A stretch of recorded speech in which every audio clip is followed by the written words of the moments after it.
What's this? What's this? It's the new LEGO Idea set, the long-awaited 21351, The Nightmare Before Christmas, which becomes the 59th set in the theme. I wonder if it will reach 100. The original idea came from fan Simon Scott, who submitted the project on the LEGO Ideas platform, and after reaching 10,000 supports and being rejected, he redeveloped the concept, submitted it again, and it was approved on the second attempt. This 21351, The Nightmare Before Christmas, contains 2,193 elements and a retail price of €200 or dollars, equivalent to a price per piece of 9 cents. The set contains 16 paperbacks and the construction is divided into 3 phases, separated by an instruction book for each. The Town Hall, Jack's house, and the most iconic part, Spiral Hill. They are connected to each other but can also be displayed independently. Starting with the minifigures, the characters in this film have shapes that are not easy to do in LEGO, being usually very tall and slender. However, it seems to me that they managed to find a good balance. We have 8 characters, one of which is brick-built, namely the mayor, in order to have the triangle shape that he has in the film, being necessary to use some printed elements. Another very interesting one is the dog, Zero, who needed a new mold.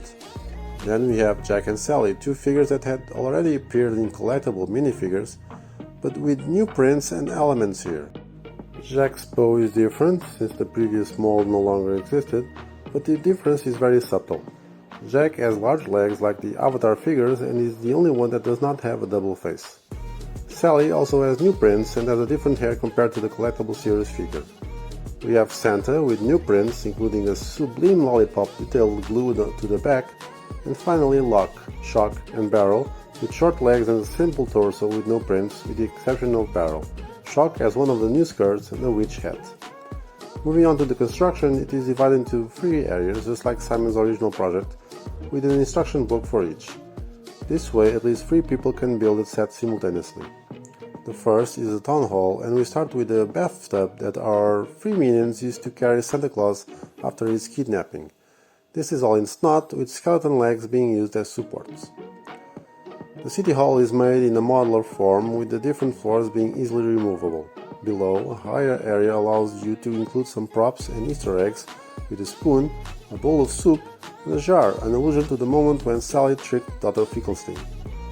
Above, the room with the interiors, where the side walls can be opened to ease the access to the interior. I highlight the columns with a very interesting construction technique and the orange banners paper made. Finally, the roof attic, full of Christmas decorative elements inside, and the roof itself is easily removable into 2 parts. The exterior is complete with some more Halloween decorations and the iconic gargoyle fountain.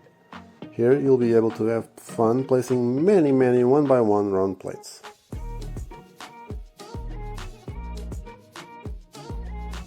Second building and second book, Jack's house.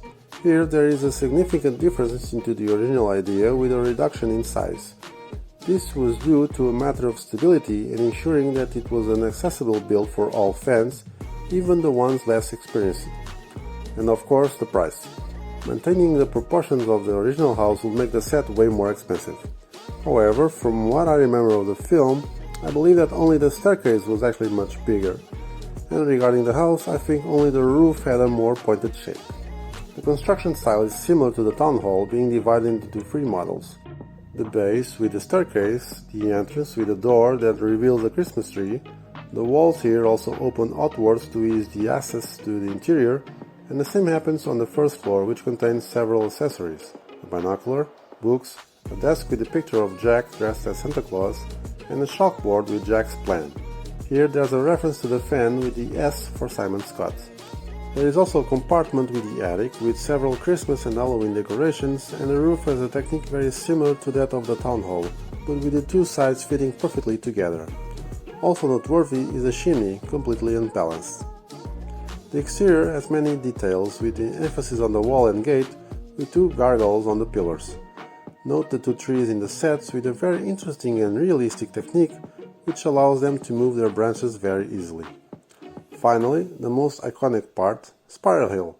The base is full of greys and tombstones. I was actually surprised not to see Thiago Catarina's tombstone here, where the one that stands out the most is Zero's, which for me was one of the best surprises of the set.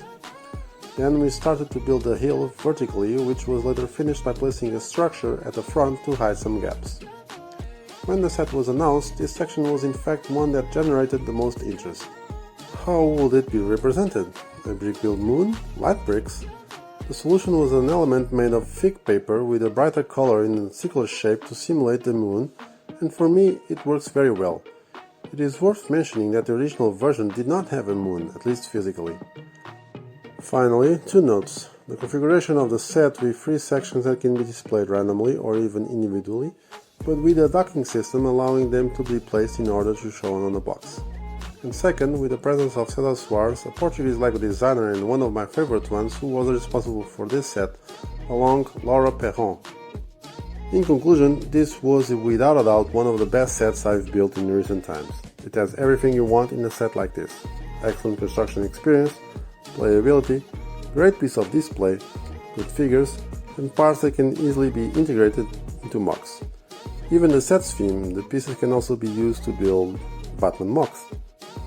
Of course, I'm joking, but it's actually mostly dark colors and grays with a few ones in the stronger colors for contrast. However, most of the elements are really cool and easy to use.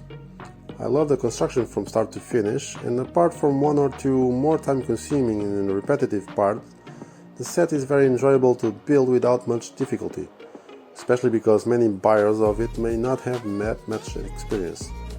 It has very interesting techniques, especially because the buildings are full of unorthodox angles but well constructed. Jack and Sally have new figures highlighting Jack's tall legs, Zero is a pleasant surprise, and the mayor, despite being brick-built, I consider them well represented. Even Santa Claus has an exclusive print, and for a universe with a very strange characters, it seems to me that they are faithfully well represented.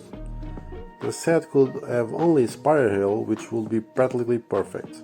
Furthermore, it includes Jack's house and the town hall, all of which are somewhat modular with interiors and with plenty of details to increase playability. In terms of display, it gets a 10, and fortunately included almost all the features of the original design. The 18+ rating says it all. It's a set aimed at adults, especially since today's children were not born in 1993. Duh! However, that doesn't stop them from playing, as the set encourages it a little bit. Only 2 things were missing, in my opinion. Oogie Boogie, who according to the LEGO design team was not included for a few reasons, not only because he was not an active element of the era's portrait, although he was one of the main characters in the film, and it was not one of the elements that Disney requested as essential. And Jack's house deserved a much bigger staircase. Final grade? A solid 9. So, what is your opinion on the set? Are you going to buy it? Leave your thoughts on the comments below. Thank you LEGO in the Land for sending the set for review. Opinions on it are my own. Don't forget to like, share and subscribe to the channel. Don't miss the speed build of this set in the next few days, as well as some more reviews of retired sets, classics, lighting tutorials, and even more new novelties. And most importantly, play well.